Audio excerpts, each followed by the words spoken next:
Hello everyone! On Patreon, I have a reward where if you pledge $5, you can ask a question related to a piece of media or my videos, and I'll do a video answering it. Micah decided to make the $5 pledge, and this was his question. Well, some of my favorite videos from you are the movie studio box office report card videos, and I've noticed that Paramount hasn't been doing so well box office wise. I was wondering if you could do something about Paramount and how they could possibly bounce back. If you saw those videos Micah mentioned, or you've been paying attention to the box office in recent years, you'll know the worst performing major Hollywood studio has been Paramount. In 2017, they were the only major studio to not reach $1 billion in domestic grosses, topping out at $534 million. So poorly Paramount did last year, even Lionsgate performed much stronger. The large majority of their films lately have been big money losers, whether it was an expensive misfire like Monster Trucks or even a smaller film like Mother. Even their lucrative Transformers franchise saw a significant drop in audience interest with the fifth film. Their productions are just not clicking with audiences, whether the marketing just is not doing its job, or the concepts aren't sellable enough, or the quality isn't there. So what can Paramount do to return to their former glory? It's not out of the question. Every studio has their down period. Universal was once in a similar position, with one expensive flop after another, and they're now one of the most successful studios in the world, thanks to hits like the Fast and Furious and Despicable Me franchises, and the extremely economic horror films produced by Blumhouse.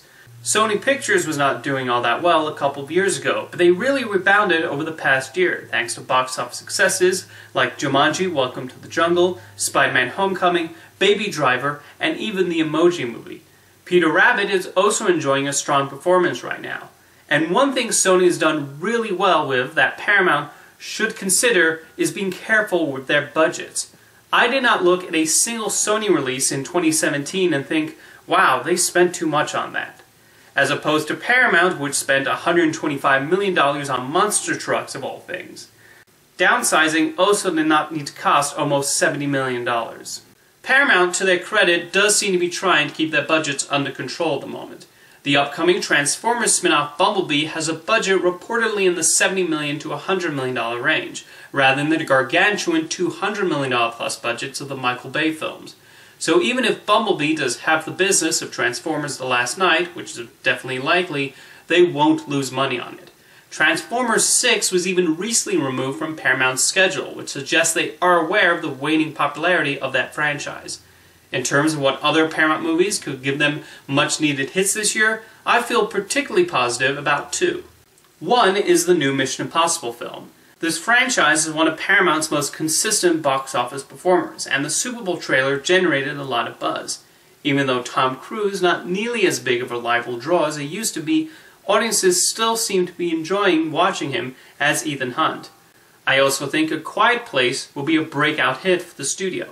It doesn't seem like a particularly expensive film, and it has a compelling marketing hook, which is always a plus for horror films.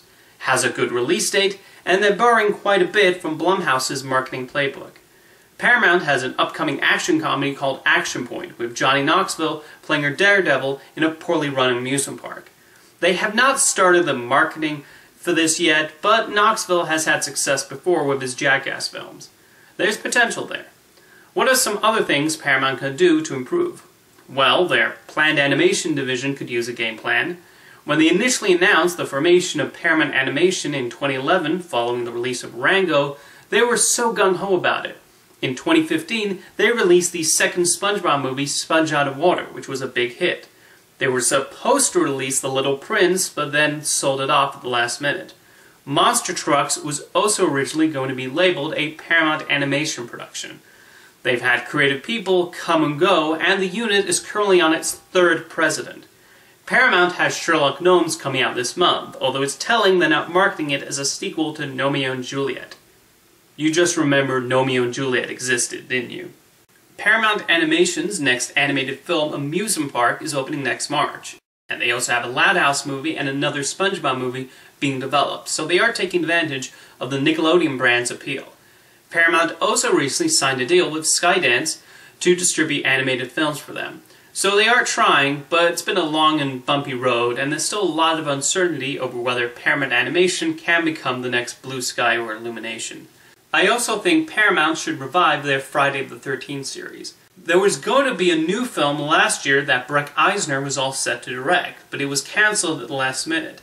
Those films are so cheap to make, and unless you go too out there, like sending Jason Voorhees to outer space, or tell people he's going to Manhattan but he instead spends way more time on a boat, the fan base is sure to come along and deliver huge profits.